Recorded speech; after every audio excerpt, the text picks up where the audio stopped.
vean esta imagen que está en la parte lateral, es así como en esta gráfica como llega a quedar estos pulmones.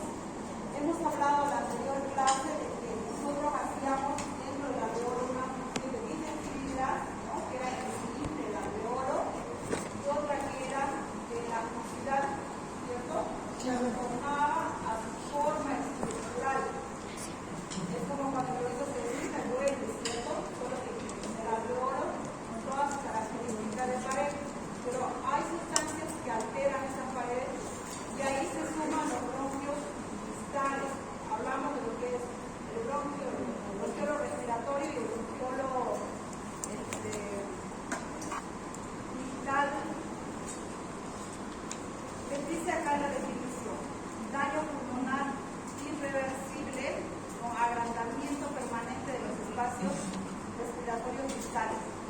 Bronquiolo terminal, ahí falta el bronquiolo respiratorio, decepción de las paredes alveolares y sin fibrosis previa, que no haya tenido anteriormente una fibrosis, ya posteriormente si se llega a fibrosar por esta alteración.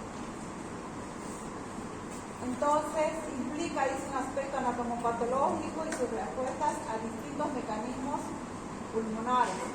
Es una enfermedad degenerativa. En relación cuando habla de degenerativa es destrucción de las paredes, ¿no? Se degenera, se desestructura. Se caracteriza por fragmentación y disminución de las fibras elásticas, pérdida de la elasticidad y destrucción de la arquitectura pulmonar. Un elástico, cualquiera un elástico, ¿cierto? Estira, vuelve a su forma, estira, vuelve a su forma. Y cuando está demasiado estirado, no puede retornar a su forma habitual. Es lo mismo que pasa en los pulmones, pero ahí va a jugar una cierta cantidad de sustancias estabilizadoras de esa función. Y nosotros sabemos que dentro de lo que es la función respiratoria pulmonar, insuflamos, desinsuflamos, ¿cierto? Cargamos oxígeno. Nuestros pulmones están insuflando, nuestros alveolos se llegan a abrir. Entonces, en esas paredes, si es que eso se llega a alterar, va rompiéndose las paredes por la fragilidad y por la desestructuración. Entonces, se junta un alveolo, una pared alveolar con otro alveolo y queda mayor cantidad de espacio muerto. Y vamos a ir razonando. Ese espacio muerto, ¿listo? Se conoce como enfisema. Y a la percusión, ¿cómo lo vamos a percutir ese sonido? Timpanismo. Si está vacío, perfecto, timpanismo, porque está vacío. Si estuviera con secreción, que no es el caso, lo vamos a percutir mate. Pero en este caso lo vamos a percutir timpánico. Y a la ocultación, Disminución del dominio vesicular. ya, disminución, perfecto. ¿Ve? Entonces ya vamos a ir juntando todos los otros detalles de lo que ha sido neumonía, bronquitis, y este es como ya tipo el resumen. Es parte de una enfermedad pulmonar obstructiva crónica. La gente que por años llega a fumar llega a desarrollar esta enfermedad, ¿sí? Mayormente en nuestro país no hay fumadores precoces, no hay tanto uso de tabaco como en otros países, ¿cierto? Entonces no es una de nuestras primeras causas. No está, entonces nuestra causa es un poquito más variable, pero dentro de los datos epidemiológicos nosotros hasta no tener registros nacionales utilizamos epidemiologías internacionales como apoyo, ¿cierto? Para tener una idea de qué es lo más frecuente que llega a suceder en el medio. Según la OMS, Organización Mundial de la Salud, lo define como trastorno del inflamamiento pulmonar caracterizado por el crecimiento de las cavidades aéreas del pulmón, acompañado de destrucción pulmonar.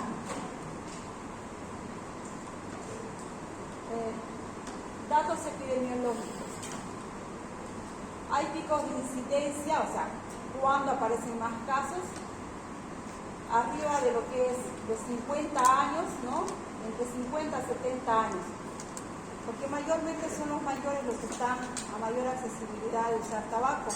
En menores bien, porque van a la escuela, hay ciertas normativas para los ambientes escolares, de estudio, como que de alguna manera hace que disminuya, pues, ¿no? El consumo de tabaco es consumir, ¿qué cosa? arsénico, plomo bencénico, amonio, cadmio. El cadmio es parte de lo que llegan a hacer las baterías, ¿no? Las pilas, las baterías de autos. Imagínense la toxicidad que nos estamos inhalando. Metano, monóxido de carbono, nicotina, ácido acético y muchas otras sustancias más. Y dentro de eso, el pulmón llega a quedar como con una sustancia tipo alquitranada, tipo un alquitrán, por la inhalación de todos estos tóxicos. Y eso es lo que llega a lesionar estas paredes.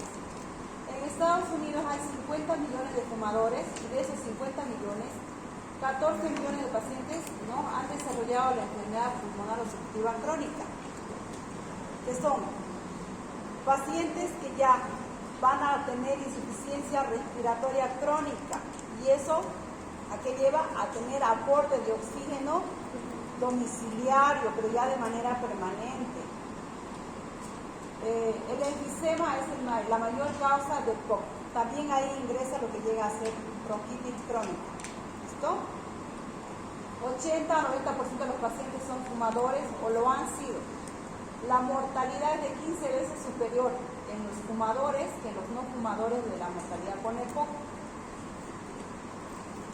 Esta parte es en relación al esfuerzo ventilatorio, ¿cierto?, que se llega a dar en el primer segundo, ¿cierto?,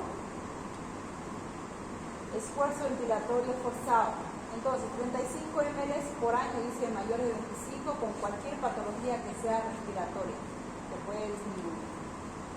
En fumadores, ¿no?, hay una pérdida de 50 ml por año. En la gente que es susceptible a tener EPOC, disminuye casi 100 ml por año. Ahora, la gente que usa leña también va a llegar a perder esa fuerza expiratoria a causa de tener estas lesiones estructurales en sus alveolos. ¿Y quiénes dicen? El uso de continuo o crónico de leña. Pues nosotros en nuestro medio, por cultura, por necesidad, seguimos utilizando. Seguimos haciendo el sonso, la pataca, todas esas cosas a leña. Y hay gente que está en mucho más contacto directo, pues, ¿no?, que es otra gente que realiza. Bueno, entonces una de las causas principales, lo que es el tabaco, las exposiciones industriales, hay una alteración del epitelio bronquial, donde va a llegar a desencadenarse todo un proceso inflamatorio. Es igual como en la neumonía, se considera como agentes externos, como antígenos, donde va a llegar a desencadenarse y a salir los macrófagos hacia los alveolos, o sea, los macrófagos alveolares, y estos van a comunicar, en este caso, tanto a los linfocitos, van a comunicar a los neutrófilos, que son los otros glóbulos blancos, ¿cierto?, la otra variedad de glóbulos blancos, que van a empezar a querer actuar como unos soldados. Dentro de esos linfocitos, aquí participa la CD8. En la neumonía, sobre todo, participaba la CD4. Aquí estamos con la CD8. ¿A qué va a llevar? A una destrucción de la pared alveolar, hipersecreción de moco, broncoconstricción, va a haber degradación de proteinasas, hay atrapamiento de aire, insuflación, trastorno de intercambio gaseoso, hipertensión pulmonar. En fin, va a empezar a desencadenarse todo un trastorno de cadenas de sucesos, desde lo que es inflamatorio a destrucción de la pared. Entonces, dentro de los principales factores de riesgo vamos a nombrar tabaco, ¿no? Los fumadores tienen 10 veces más incidencia de mortalidad, les dice, por enfermedad pulmonar obstructiva crónica que los no fumadores. O sea, 10 veces más posibilidad de tener un EPOC a que los que no llegan a fumar. Deficiencia del inhibidor de proteasa alfa-1 antitripsina. ¿Listo? Voy a explicarles ahorita. Infecciones recurrentes de las vías respiratorias, inhalación de gases irritantes. Aquí estamos todavía con tabaco. Bien. En relación a la antitripsina, aquí fíjense en este pantallacito del diagrama. Factor de riesgo, aquí les habla. Tabaco, ¿sí? Ayuda a lo que es la producción de moco, lo considera como un antígeno que va a alterar toda la parte ciliar, induce a una infección. Es aquí a donde empiezan a salir todas las células proinflamatorias, macrófagos, neutrófilos, ¿cierto? Hay una actividad del macrófago, cuando es deficiente está disminuida, hay aumento de la acción de las elastasas por las células polimorfonucleares, en este caso las que son tipo neutrófilo, basófilo, esas son las polimorfonucleares, que también son glóbulos blancos. Estas elastasas, ¿cierto?, van a llegar a querer destruir a esta enzima que es la proteasa alfa-angiotensina. Aquí lo vamos a ver mejor.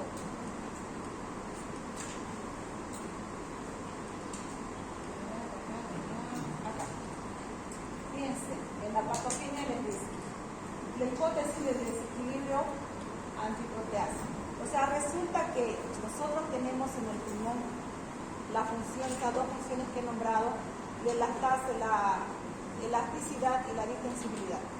En lo que llega a ser la elasticidad participa la elastina, ¿ya?, que llega a tener esa función de elástico, pero hay una enzima que la protege. Empezando por esta elastina, está producido por un fibroblasto, ¿sí? Este fibroblasto se origina en el tejido conjuntivo, es parte de la elasticidad de muchas estructuras de nuestros tejidos, piel, de esa función de tensión. Pero hay una enzima que es producida por el hígado, y es esta de acá, la alfa-1 antitripsina. Es una enzima protectora de la elastina, ¿listo? De la elastina. Y esta alfa-antitripsina va a ser degradado por la elastasa. Esta elastasa, fíjense, está en los receptores de los neutrófilos y macrófagos. Son enzimas que empiezan a querer destruir a la alfa-antitripsina. Entonces, tiene una función contraria a lo que hace la alfa-antitripsina y contraria a lo que llega a ser la elastina. ¿Listo? Cuando todo esto se altera, cuando hay mayor producción, porque están los receptores de los neutrófilos, ¿no?, llega a destruir la alfa-antitripsina. Ahora, la pregunta del millón, ¿la elastasa qué es? Es una enzima proteasa producida por lo que es el páncreas.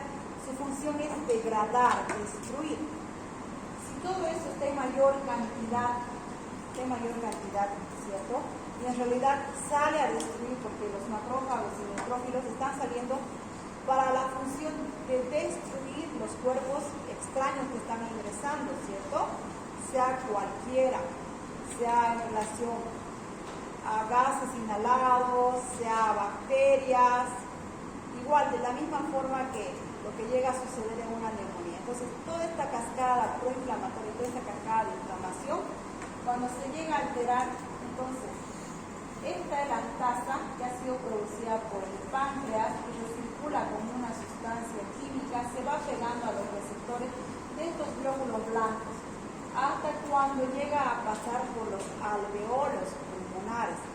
Y ahí, entonces, va a empezar, cuando se ya reconoce por los mediadores químicos, se reconoce que hay una sustancia extraña, empieza a salir junto, ¿cierto?, a estos neutrófilos y macrófagos. ¿Y qué es lo que va a hacer?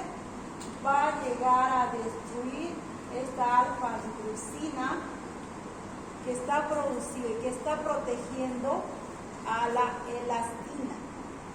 Y la elastina es una sustancia que llega a formar parte de la estructura de la pared alveolar, que es parte ha sido producida por un fibroblasto, ¿cierto?, que también está circulando en el torrente sanguíneo.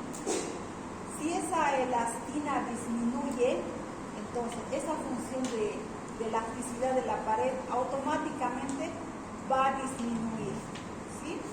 Entonces va perdiendo esa función estructural de elasticidad.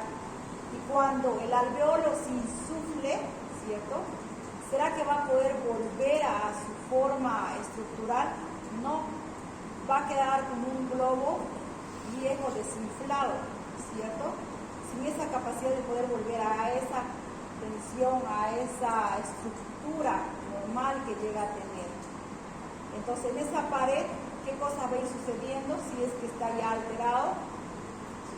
Va a empezar a alterarse la función que tiene esa membrana, bueno, esa pared alveolar, que es el intercambio gaseoso, ¿sí? Todo ese intercambio gaseoso entonces va a ir alterándose y vamos a ir entrando a hipoxemia, insuficiencia respiratoria, esa misma pared se va a destruir, esa cavidad es como si este cuarto, todo esto fuera un alveolo, ¿cierto? Esta pared fuera la pared alveolar, se destruye por la debilidad que tiene y va a dar continuidad, se va a continuar con la otra aula. Entonces todo este espacio va a tener aire. Es lo mismo que llega a suceder en el alveolo, pero a causa de este proceso inflamatorio y a lo que es la alteración de la síntesis del equilibrio de las proteasas antiproteasas. La proteasa, ¿de dónde viene? Viene del páncreas, ¿listo? Con el nombre de elastasa, así producido por el páncreas.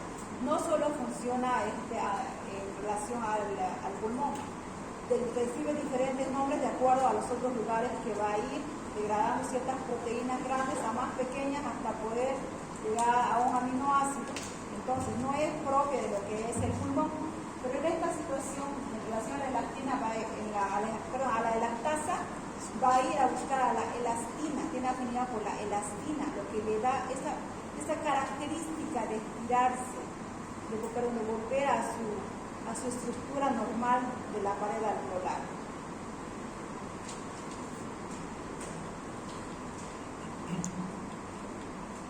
Entonces, nos habíamos quedado aquí.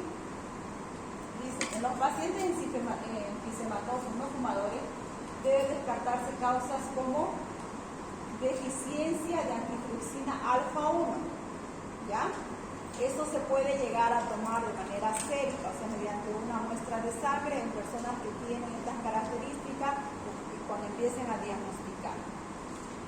Enfermedades de tejido conectivo, ¿sí? Hemos hablado de lo que llega a ser la elastina, ¿cierto? Que ha sido precedida por el fibroblasto. El fibroblasto ha ayudado a producir a la elastina y este fibroblasto es parte de lo que es el tejido conectivo en su origen primario. Entonces le dice, las enfermedades del tejido conectivo, como síndrome de vasculitis urticaria, hipocomplementemia, es una vasculitis de vasos pequeños mediados por complejos inmunes, infecciones por VIH, enfermedades metabólicas raras. Entonces necesitamos ir ampliando un poco más las causas posibles y no solo centrarnos en lo que estaba, ¿no es cierto? Si no hay causa, entonces hay que ir buscando otras. Tuberculosis podría ser entre las bacterianas. Sí, claro que sí, y es una de las más frecuentes y llega a hacerse todavía unos campos aéreos bastante amplios que se conocen como bulas y al final todo eso se llega a resecar. Dentro de la patogenia entonces hay un estrés oxidativo que podría ser por envejecimiento celular también que se podría dar este enfisema.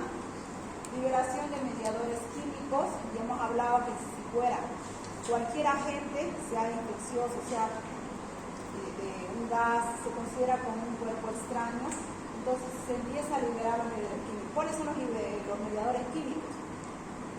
Linfocinas, ¿sí? Llega a ser leucotrienos, toda esa cascada que empiezan a producir los linfocitos, tanto como la T como la B, ¿cierto? La B mayormente va a llegar a sintetizar todo lo que son las inmunoglobulinas, de la A a la E, A, E, G, M, toda esa. Desequilibrio de la proteasa antitrypsina. Y hemos hablado por qué se puede dar ese desequilibrio, ¿cierto? Si un paciente tuviera una insuficiencia hepática, ¿será que puede darse este desequilibrio? Sí. ¿Sí? ¿Quiénes podrían entrar a una insuficiencia hepática? persona que tiene hepatitis, Ya, hepatitis, cirrosis hepática, cirrosis hepática. Ya, perfecto. hígado graso, Hígado graso. Puede ser también cualquier insuficiencia hepática medicamentosa, qué sé yo, ustedes se fueron por Charagua, lo único que les mandó el seguro fue paracetamol, le dieron paracetamol por más de 20 días, le indujeron a una insuficiencia hepática y por ende no ha llegado a producir en suficiente cantidad esta enzima que es la proteasa angitripsina, ¿sí? Entonces ya va a haber ese tipo de alteraciones, pero siempre y cuando haya también susceptibilidades, dice, antigénica. Aquí en la patogenia entonces hay fibras elásticas, ¿cierto? Enzimas elastomíticas, la elastasa, ¿cierto? Polimorfos nucleares en relación al macrófago, pero aquí también hay que nombrar lo que es el neutrófilo, déficit de antiproteasa, destrucción de espacios antialveolares. Las fibras elásticas entonces se refiere a lo que es la elastina, sobre todo la protección de lo que es el alfa-lipieno, la activación de lo que es la elastasa con la proteasa que ha sido producido por el páncreas y le va a llegar a adherirse a lo que son los polimorfos nucleares y los macrófagos, y estas, ¿no?, van a inducir a un déficit de antiproteasa y por ende destrucción de los espacios alveolares. Etiopatogenia. Entonces, tenemos factores elastolíticos aumentados, factores anti-elastolíticos disminuidos. ¿Cuál es la sustancia nociva que se lleva a la estrella? El tabaco y todos sus componentes que tiene, ¿no?, todas sus toxinas, cadmio, nicotina, arsénico, monóxido de carbono. Esto va a hacer que haya un déficit en lo que es la alfa-1 antitripsina, que habíamos hablado que es una enzima producida por el hígado, ¿sí? Sí. Nosotros en la sustancia vascular hacemos que circule todas esas sustancias químicas, sustancias mediadoras, más lo que es las células hemáticas en el torrente sanguíneo. Cuando haya algún déficit o alguna alteración en algún órgano, también va a repercutir sobre otras que está produciendo alguna función. Las sustancias nocivas atraen a los macrófagos. Los macrófagos son los glóbulos blancos con afinidad de fagocitar, de destruir a un cuerpo extraño. Estos macrófagos o leucocitos salen del torrente sanguíneo, ¿cierto?, a las vías aéreas distales y a los alveolos. Y estos, junto a las células epiteliales, dicen, ¿no? ¿Cuáles son las células epiteliales alveolares? Están los neumocitos tipo 1, neumocitos tipo 2, también puede haber un poquito más allá por lo que son los bronquios, las células caliciformes. Liberan sustancias quimiotácticas que atraen a los neutrófilos que liberan proteasas. Neutrófilos que liberan proteasas. Estos neutrófilos han pasado por el torrente sanguíneo y han captado una enzima que ha producido el páncreas, que llega a ser la proteasa. Lo ha adherido en su membrana, ¿cierto?, y ha recirculado hasta los pulmones, ¿no? Es que cómo apareció del páncreas en el pulmón, mediante lo que es la circulación mediante la perfusión, que incidirá proteínas parenterales, entre las que se encuentra el colágeno y la elastina pulmonar, ¿cierto? Esta elastina normalmente está protegida por los inhibidores de la proteasa alfa-1, ¿no?, antitripsina. El tabaco interfiere en la función de esta enzima, contribuyendo a una mayor degradación de la elastina. Entonces, por ende, hay una destrucción del tejido pulmonar. ¿Ve? Entonces, hace toda una cadena de sucesos, pero ahí nosotros necesitamos tener claro qué es la elastina, ¿no?, quién la destruye a la elastina, dónde se produce, quién lo ha formado, ¿no?, quién la protege. Entonces, empecemos de la elastina. La elastina ha sido formada por el fibroblasto ha surgido el tejido conjuntivo y eso recircula en la sangre, ¿cierto? Entonces, el fibroblasto no solo va a formar elastina, también ayuda en la colaboración de formar la matriz extracelular. Forma parte como una red capilar, forma redes extracelares donde empieza a anclarse las células hemáticas, todas las otras sustancias, ¿cierto? Están las plaquetas, es parte de otros componentes celulares. Entonces no es propio que solo va a ir a formar la elastina. Entonces, esta elastina, ¿por quién está protegido? Por la alfa-1 antitripsina. Y esta ha sido producida por el hígado, exactamente. Entonces va a proteger para que la proteasa, ¿no?, que viene del neutrófilo no vaya a destruirlo. Pero si todo esto se altera, hay una destrucción, ¿no? Entonces, causas, seguimos haciendo hincapié: tabaco, contaminantes ambientales, genéticos. Fisiopatología. El humo de cigarro entonces daña la matriz extracelular, ¿no? Hay una disminución en la represión elástica, hay aumento en la distensibilidad pulmonar, hay disminución de las áreas de difusión. La difusión está en relación al intercambio gaseoso, en relación a la membrana alveolar. Hay una distribución irregular del aire inspirado, ¿sí? Hay una irregularidad en lo que llega a ser ventilación, perfusión. Ventilación es a lo que es el intercambio gaseoso. ¿Será que va a ingresar mayor cantidad de oxígeno? No, porque hay una pared alterada. ¿Y la perfusión será que va a circular una buena cantidad de oxígeno? Tampoco, porque hay una pared alterada. Entonces va a llevar a una insuficiencia respiratoria hipocrónica porque no es reversible, no se puede revertir. En esta gráfica, entonces, fíjense, lo que es la inhalación en relación a los tóxicos de lo que ha sido el tabaco, ¿no?, llega a entrar a una cavidad alveolar. Aquí está un alveolito bonito. ¿Qué es lo que va a hacer el alveolo? Va a empezar a comunicar, que están los macrófagos alveolares, que haya llegado a ser el torrente sanguíneo, va a empezar a comunicar a sus otros amigos, ¿no? Dentro de esos otros amigos están los neutrófilos, los polimorfonucleares, mayormente son las células leucocitarias que tienen varios gránulos. Uno de los que va a empezar a salir en una primera instancia después del macrófago va a ser el neutrófilo. Entonces, este neutrófilo, alrededor de su membrana, va a salir con unas proteasas, ¿cierto?, con unas enzimas que quieren destruir todo lo que ha sido el anticuerpo o el antígeno estimulante, y va a empezar a capturar, a fagocitar. Y en este proceso, entonces, a tanto estimular, porque es muy intensa la estimulación, es máxima la estimulación, a mayor cantidad de proceso inflamatorio, mayor la instrucción. Empieza entonces a verse las inflamatorias, liberación de mediadores inflamatorios. Seguimos siendo con la nicotina, que también lesiona las paredes vasculares. Empieza a desencadenarse entonces la salida de los linfocitos,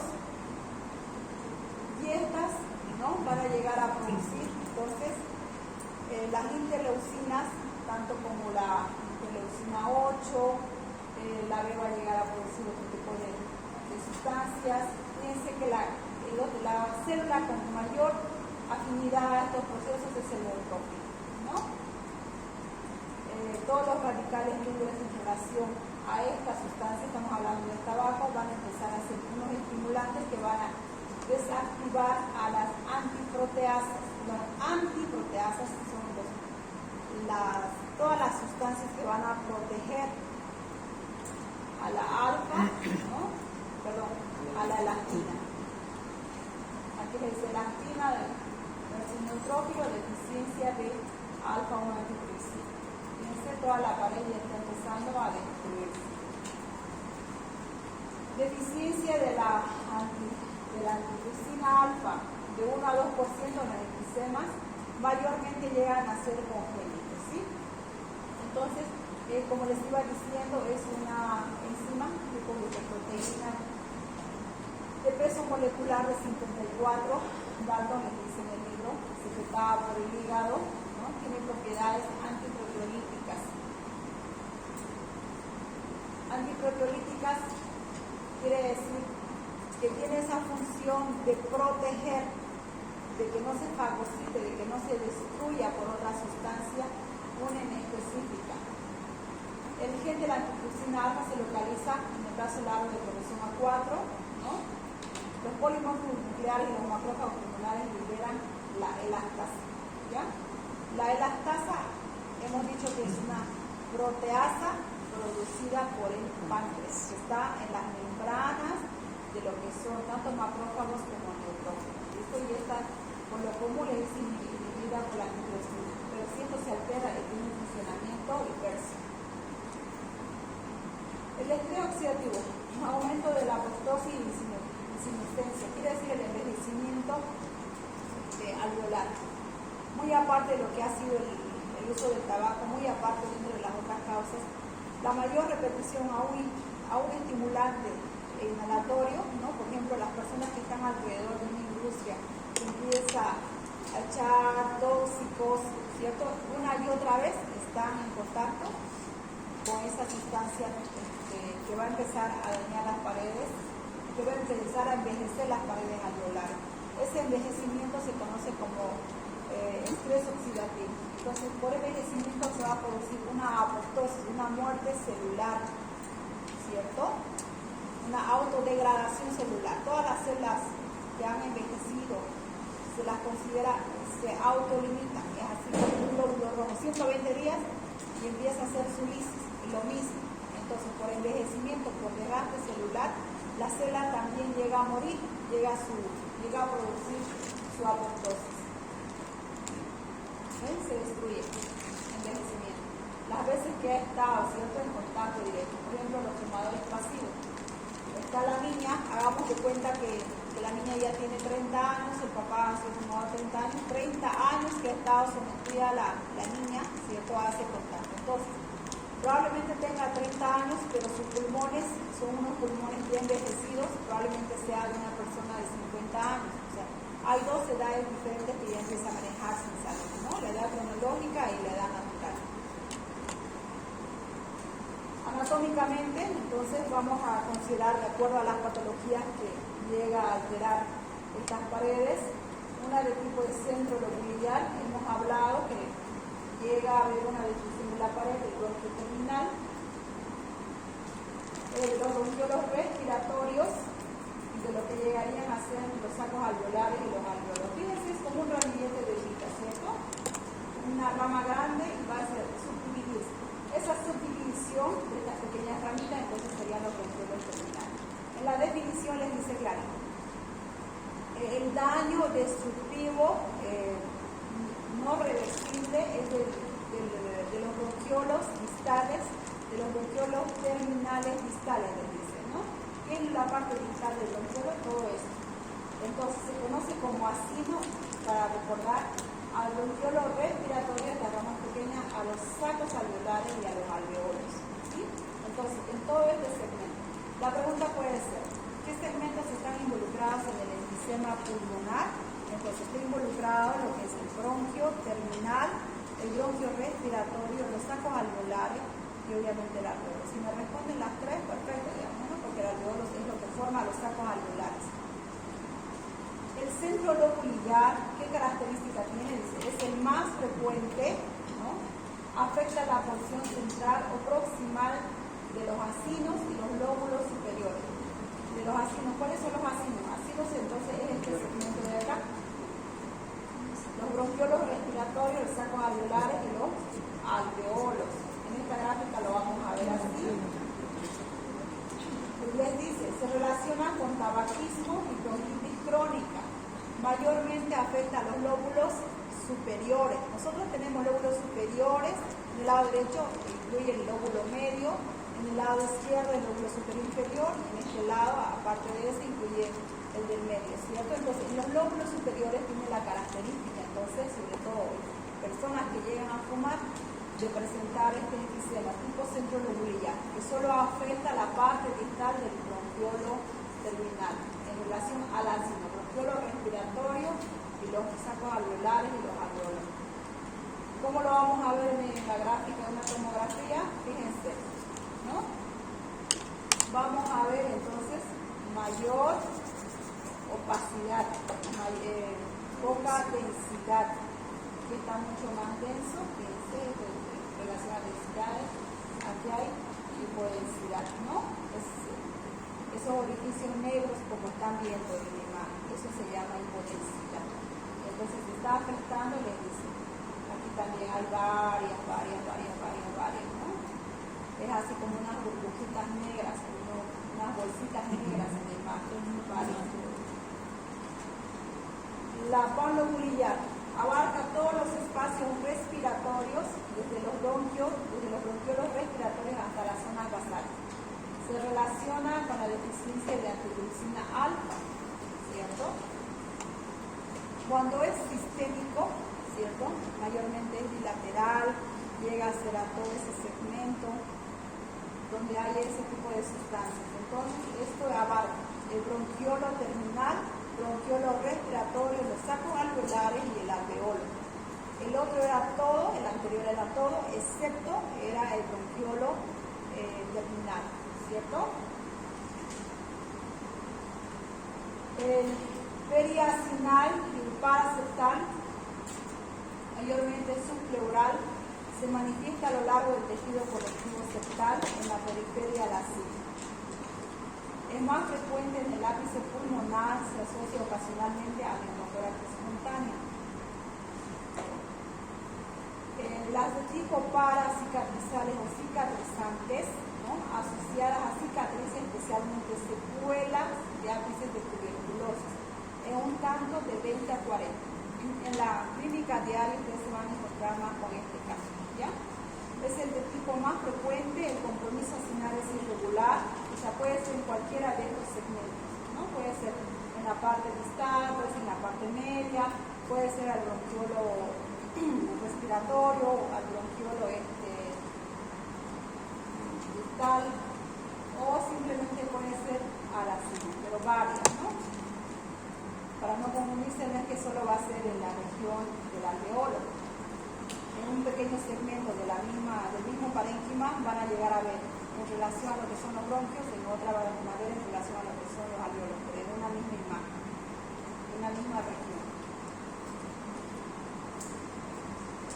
Fíjense acá en enfisema paracental y látigo. Les decía que el enfisema paracental estaba en relación a lo que son las periferias, en lo que llega a ser los lóbulos superiores, ¿no? Manifestaciones clínicas. Tos seca, tos crónica, en raras ocasiones puede haber escasa secreción. No es como en la bronquitis crónica que hay bastante secreción, ¿cierto? Es bastante purulenta en esta, ¿no? Pero también hay disnea, taquipnea, respiración, expiración prolongada. ¿Respiran? ¿Cierto? Porque quieren hacer un vaciamiento.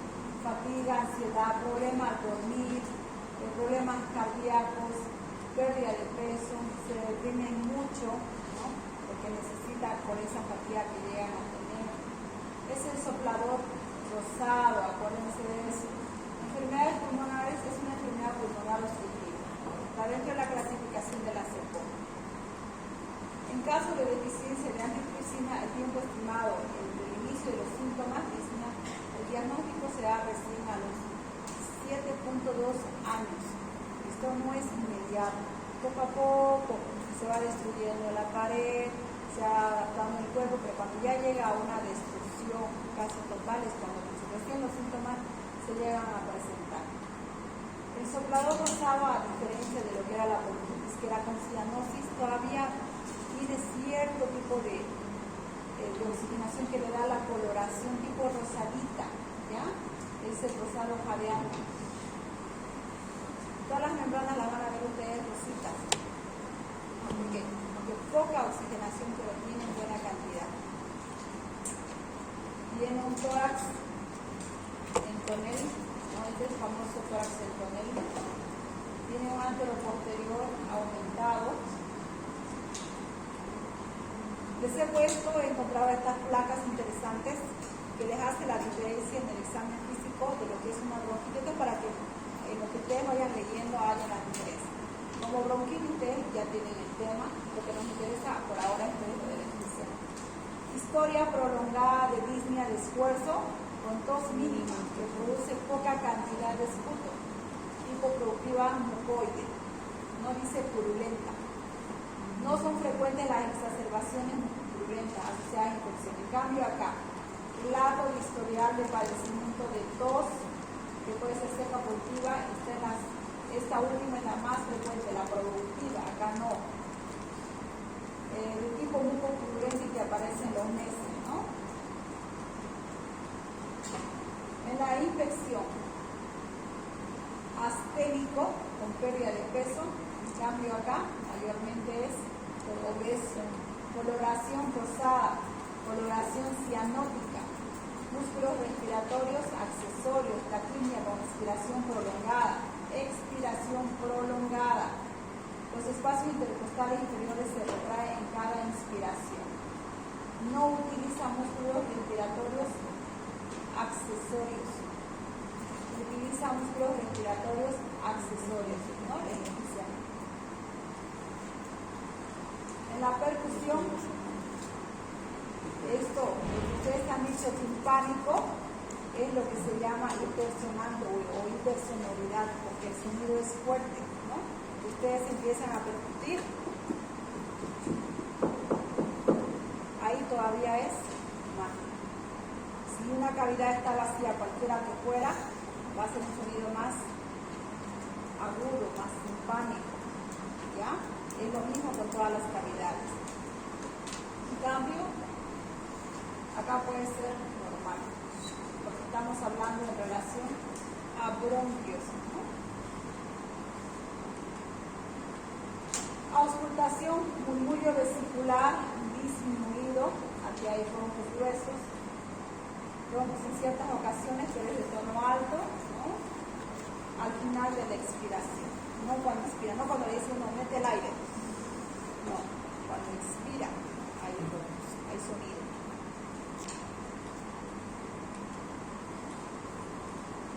Entonces aquí es importante recordar esto, en relación a las coloraciones, al tórax del tonel, ¿sí? En cambio aquí mayormente son obesos, cianóticos, ¿no? Es decir, que en el EPOGNIS existen dos extremos de presentación. Clínica reconocida, aunque en la práctica la mayoría de los pacientes presentan aspectos de ambas, aparentemente, pero esto es lo característico. Por ahora nosotros aprendemos lo que encuadra a una patología, pero en la práctica ustedes van a encontrar pacientes con enfisema, más diabetes, ¿no? Con antecedentes traumáticos de costillas, más algún tumor X pulmonar, o sea, van encontrando con sumatoria de patología, pero tienen que ir reconociendo cuál es la característica de cada una, ¿no? Para luego ya hacer sus combinados terapéuticos. Cuadro clínico. Entonces, para el diagnóstico nosotros necesitamos saber el cuadro clínico, cómo se ha iniciado, si tiene tos, tiene disnea, hacer toda la inspección, y de ahí nos vamos a apoyar también lo que son los exámenes complementarios como rayos X, la tomografía, pruebas de función pulmonar, lo que es las espirometrías, ¿cierto? Estudios anatomopatológicos para ver de qué tipo de afección es, si se ha llegado a afectar un bronquio respiratorio, un bronquiolo terminal, o es netamente alveolar. Cuantificación de alfa-1 antitrypsina, eso se lo toma por una muestra periférica, ¿listo? Son pruebitas no tan habituales, pero sí se puede hacer. Marcadores moleculares y estudios fenotípicos. En relación ya mayormente todos los estudios son tipo genético, no llegamos todavía a ese nivel. Auxiliares de diagnóstico, entonces pruebas de función, la espirometría les dice menos del 65% del esperado, ocasionando un límite importante, ¿no? Aquí nosotros tenemos los valores mayor de 80, lo consideramos normal, mayor de 80 a 100. En la gasometría vamos a ver una hiperventilación, una hipoxemia con insuficiencia ventilatoria crónica. Entonces, seguramente vamos a ver una presión de oxígeno, ¿no? Menores de 60, si es una insuficiencia ventilatoria crónica, una sangre arterial acidificada, un pH disminuido. Bien, entonces una radiografía, que es lo que vamos a ver, atrapamiento de aire. Este es un atrapamiento de aire, una rula, ¿no? Está con hiperclaridad. A lo más oscuro le llamamos claro, pero si está más oscuro, hiperclaridad. Es en relación al contenido de aire. Todo este negrito que ustedes ven es aire, pero aquí fíjense como una pequeña membranita, ¿sí? Mayormente es así como vemos las bulas de secuelas tuberculosas. Entonces, esto es un enfisema, ¿no? ¿Qué les dice? Atrapamiento aéreo, horizontalizaciones costales. Fíjense estas costillas como están rectitas, ¿no? No tienen tanto esta característica que público está todavía inicio. Mayormente las crónicas deben estar en esta característica. Ya son no reversibles, entonces hay que ir pensando que a la larga ese paciente no va a ser tributario de tener un rescate de reanimación, no va a ser tributario de pasar a una terapia, si va a llegar a pasar, entonces el pronóstico de vida disminuye. Abatimiento diafragmático, prominencia del tórax antero-posterior. Han visto ese tórax, ¿no? de tonel, que es mucho más abombado hacia adelante. Una cardiomegalia, el corazoncito a veces está más crecido, si no lo van a ver así como una gotita, fíjense. El tórax encefalomatoso, o de tonel. En la tomografía, entonces, también es un medio de apoyo que vamos a ver en relación a la escala de densidades, con poca densidad, ¿no? Aquí son múltiples, con secciones de paredes. Esto es muy frecuente en el hospital por las metástasis pulmonares, las infecciones que llegan a hacer.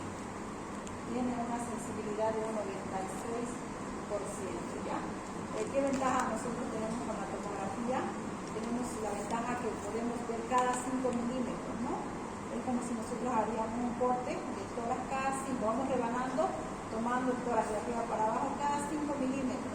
Si el tórax mide medio metro 50 centímetros, pues podemos los cortes pedir 0,5, que es lo habitual, pero ustedes pueden pedir mucho más y hacer cortes de 0,2 o de acuerdo a la necesidad que tengan para poder lograr ver. Lo habitual que les van a mandar es con 0,5. Entonces en cada 0,5 de corte es lo que van a poder observar. Si se repite en 3 cortes, si se repiten 2 cortes, en 4 cortes, ¿de cuánto es la lesión?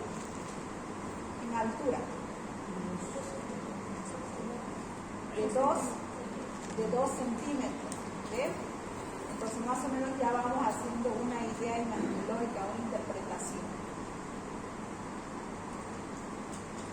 Tratamiento. ¿Qué es lo importante? Irnos siempre, ¿no? En relación a detener la causa, en relación a tratar la causa o a controlarla. Suspender el tabaquismo es una de las primeras instancias si fuera de esta causa.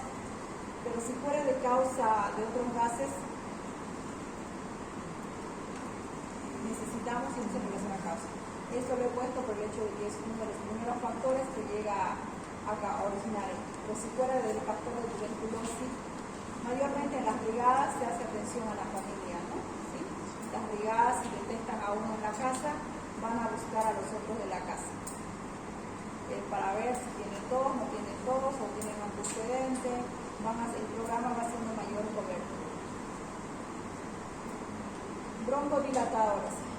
Dentro de los broncodilatadores, entonces, podemos utilizar los agonistas beta-adrenérgicos de acción corta que hemos nombrado en asma.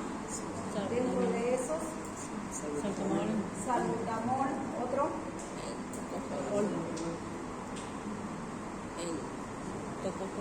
salbutamol, labetalol, no labetalol. ¿Qué más? Salmeterol.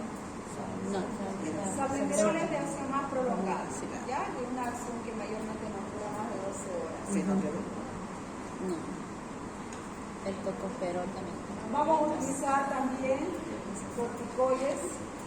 Dentro de los corticoides tenemos entonces en todo nuestro medio de mayor accesibilidad. Estamos con dexametasona, hidrocortisona, metilprednisolona mayormente para hacer cursos para enfermedades inmunológicas severas, ¿no? Lupus y otras. Vacunas para influenza, neumococo, oxigenoterapia, rehabilitación pulmonar, resección pulmonar parcial, trasplante pulmonar. Hasta ahora, de todos los trasplantes, siempre se habla en la historia de los trasplantes, uno de los primeros órganos que ha entrado a hacerse trasplante es el pulmón. Pero hasta ahora con poca efectividad, porque dentro del pulmón se juega mucho lo que es el papel de la inmunidad, las cascadas de la inflamación. Entonces, cualquier sustancia que se considera como extraña, ¿cierto?, es atacada, empieza a producir su proceso inflamatorio. Entonces, es de las que menos efecto se ha llegado a dar.